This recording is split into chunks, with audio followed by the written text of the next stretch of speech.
Alright guys, welcome back to another video.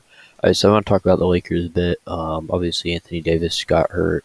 He's going to be out for 4 weeks. And they've been kind of struggling without him. They lost to, without him, they've beaten the Timberwolves, and they lost to the Nets, lost to the Heat, and then lost to the Wizards last night in overtime. And really their schedule is not getting any better. They got to play the Jazz, Trailblazers, Warriors, Suns, and Kings. Those are all going to be tough games.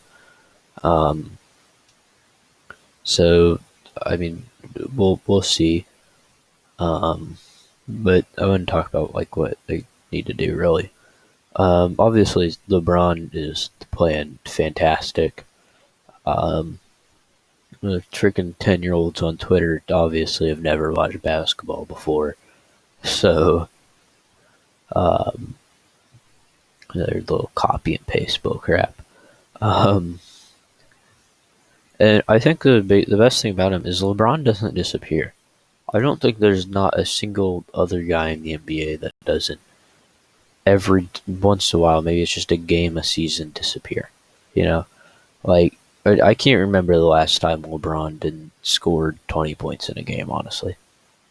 I mean, I'm pretty sure it happened against the Heat, actually. But you get my point. Like, he doesn't... He had 19. Okay, whatever. He almost had a triple-double. Okay? But, like, he is just that good. He doesn't disappear. He's always going to have a solid around 20-point stat line.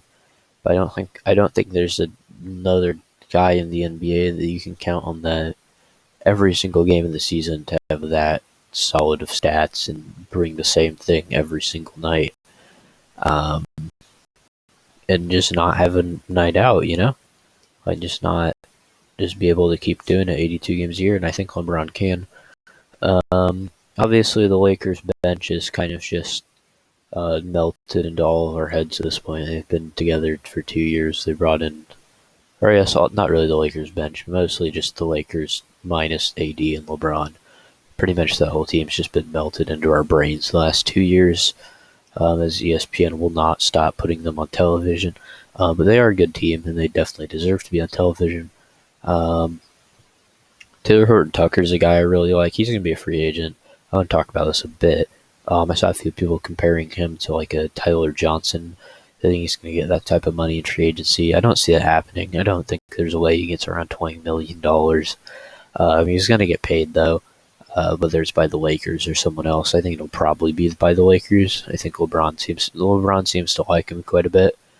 Not that I actually know anything, but I also don't think he'll fall off in the same way Tyler Johnson has. Yeah, but moving on, Dennis Schroeder is out with COVID right now, or out with COVID protocols right now. Missed the last few games, I guess. When he's on the floor, they're so much better. He doesn't have the same impact as an AD or LeBron, obviously. I mean, he's Dennis Schroeder. I don't know what you expect, but he's so good at moving the ball, and he's got a pretty solid mid-range game. And if you give him space, he's going to get a basket. It doesn't really matter. He's at least going to get a decent shot. What else? Alex Caruso. But the thing with this team is, like, they have these nice pieces, but if AD is not playing, someone has to get hot at the end of the day. And some nights it's Kuzma, some nights it's Harrell, but it has to be someone. Like, it can't just not be anyone, you know? Like Harrell, what did he have last night? Harrell last night had... I hit Lakers. Come on. Like, Harrell had a pretty solid game last night, if I could just pull up the numbers. Like, like 26 points in 23 minutes. He was fantastic. And then Kuzma had a pretty solid game as well. Like, we just need someone to get hot like that for the Lakers. If they can have someone get hot like that every single night from the bench, they'll be fine. I don't know they will be. I'm getting very 2018-ish vibes from this team without AD. And I think they're going to drop a bit in the standings. Like, they've got a tough schedule coming up. And it's probably going to stay pretty tough going into the second half of the year, even after the All-Star break. Hopefully that gives LeBron a bit of time to get rested and be able to get it back at it again. Because I know he won't admit it, but he's tired. He's been playing 40 minutes a night, if like almost every single night at this point. He's got to be exhausted. Um, what else? But I think for this team to be good, like this team is right now their number one defensive efficiency rating. I don't think that's probably going to change with Anthony Davis out. But if they want to keep being really good defensively, I think LeBron's going to have to um, just he's going to have to turn into a lockdown defender, which he's definitely capable of doing. Um, but he's going to have to really turn it on.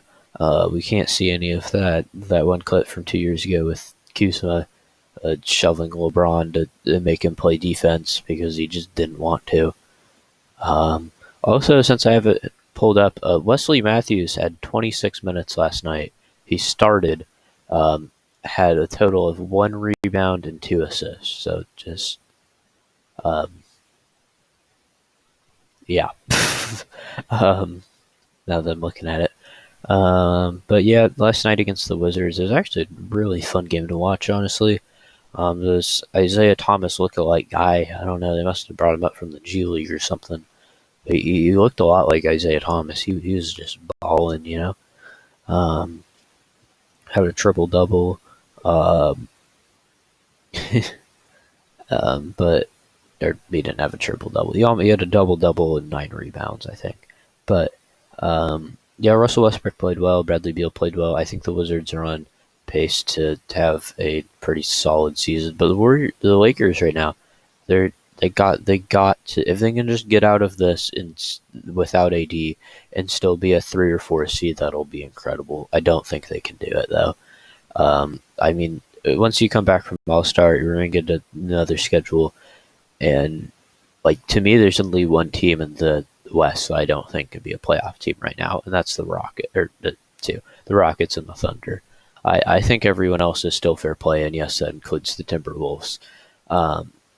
And even both the Rockets and the Thunder can still give you trouble on a nightly basis. I mean, it's every given night, you know, in this league. What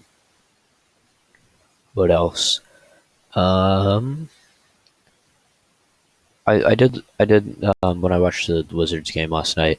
There was like 3 straight possessions, I think, early in the fourth, where they just got beat in transition just over and over again, like 3 straight possessions. They'd turn the ball over and then get beat in transition, and it just kept happening. And they didn't change anything till the third one, which I guess that's fair if you don't change anything till the third one. But yeah, LeBron needs to be a little smarter about his game-winning shots. Last night, he kind of just like tried to chuck it up from that. It wasn't a good shot, really. Like for him, it's probably going to go in about 40% of the time. He could have very much easily gotten a higher percentage look to try and win the game. But yeah, also if they could stop wearing blue, that would be cool, because that's just I can't stand it. You're the Lakers. Please, for the love of God, stop wearing blue. I can't stand it. It makes me want to just shoot my eyes out. Anyway, so obviously Boogie Cousins has been released by the Rockets, or is planning to. I don't remember which one it is, or they're planning to. I don't know. Quinn Cook got waived. Obviously, Boogie Cousins is involved in a lot of rumors. The Lakers are supposedly going to pursue him. I don't know. He'd be a decent addition to this team, especially if I mean, honestly, he's pretty solid still. He's not going to start. Maybe with AD out, he will start. But especially once AD gets back, he won't start. But he'll be a pretty solid piece off the bench. They've been rumored in a little bit of possibly buying out Blake Griffin. I don't think that's going to happen.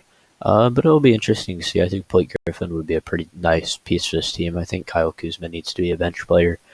I don't know if Blake Griffin would be starting over him, though, at the power forward spot. I